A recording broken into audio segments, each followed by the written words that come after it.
10 seconds.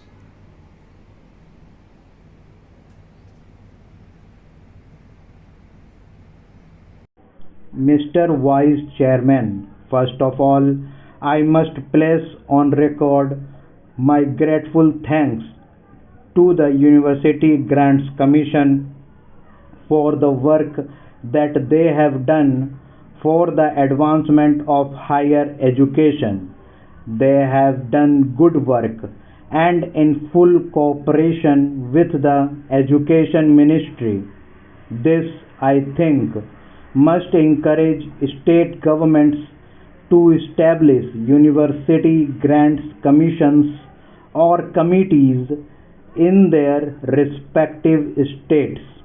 What the country needs most is the coordinated efforts of the autonomous university grants commissions working in harmony with the state governments and university authorities.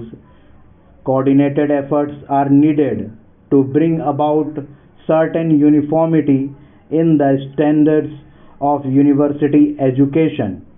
Without that, our educational advancement is bound to suffer from various tensions and difficulties. I do agree with my friend that the annual report under discussion is rather a dull report. At least it is not as bright as the two previous reports were. In the previous two reports, the University Grants Commission invited the attention of the nation to certain academic problems, to certain educational needs. Unfortunately, in this report, the University Grants Commission confines its remarks mostly to what has been achieved in the field of university education under the guidance and with the assistance of the University Grants Commission. However, sir, it is not possible for me to agree with Mr. Santanam that the University Grants Commission should not extend help to universities for the preservation of manuscripts.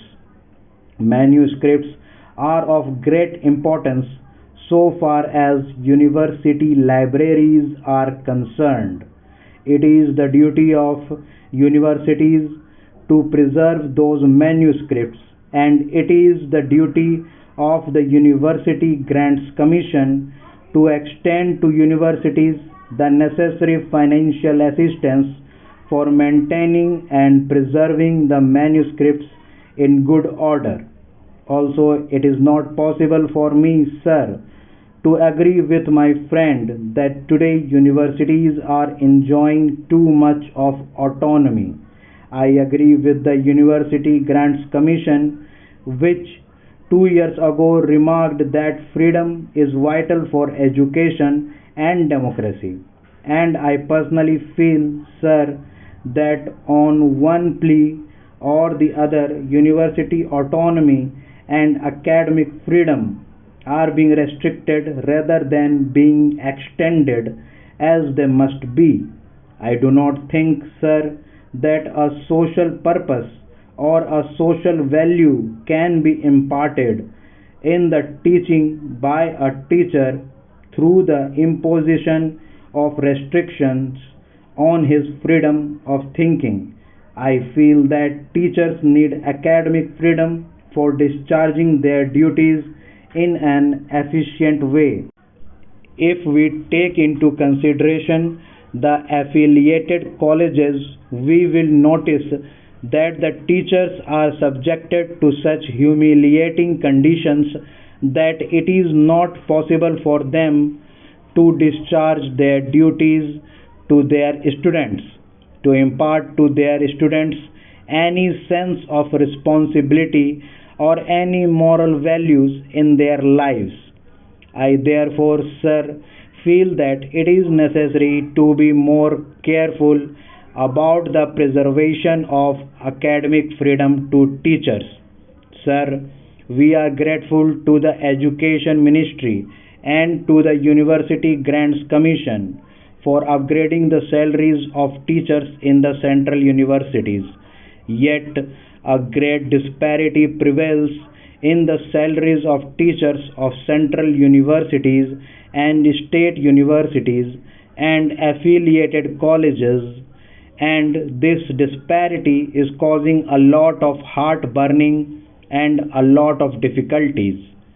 As one connected with the education, I may say that there is not such a marked difference in the quality of teachers serving in the central universities and in the state universities and in affiliated colleges as to justify the great disparity in the salaries of teachers of these institutions. I feel, sir, that we must keep in our mind the remarks of the University Grants Commission made in their earlier annual report with regard to teachers' salaries. We are not only to provide adequate salaries to teachers of affiliated colleges but also to teachers of secondary schools. We must remember, sir, that a great majority of students study in affiliated colleges and the quality of education is largely determined by the quality of work that is done in affiliated colleges. For improvement in the quality of teaching, improvement in living conditions is also very necessary. The University Grants Commission has invited our attention in its report to the appalling conditions in which teachers have to live.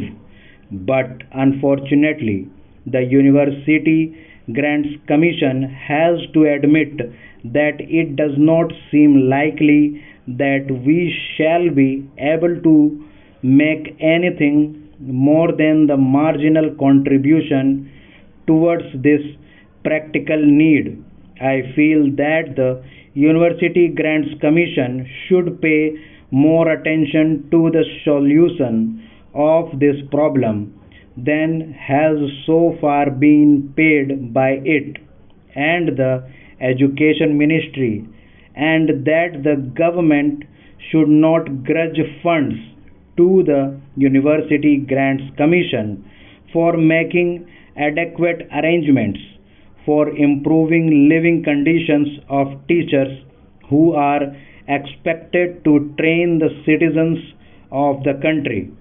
Sir, in the University Grants Commission report, it is maintained that rupees 12,000 should be granted to every affiliated college for the welfare of the teaching staff, and that efforts should be made to provide them with quarters, and that too in the vicinity of the college where they teach.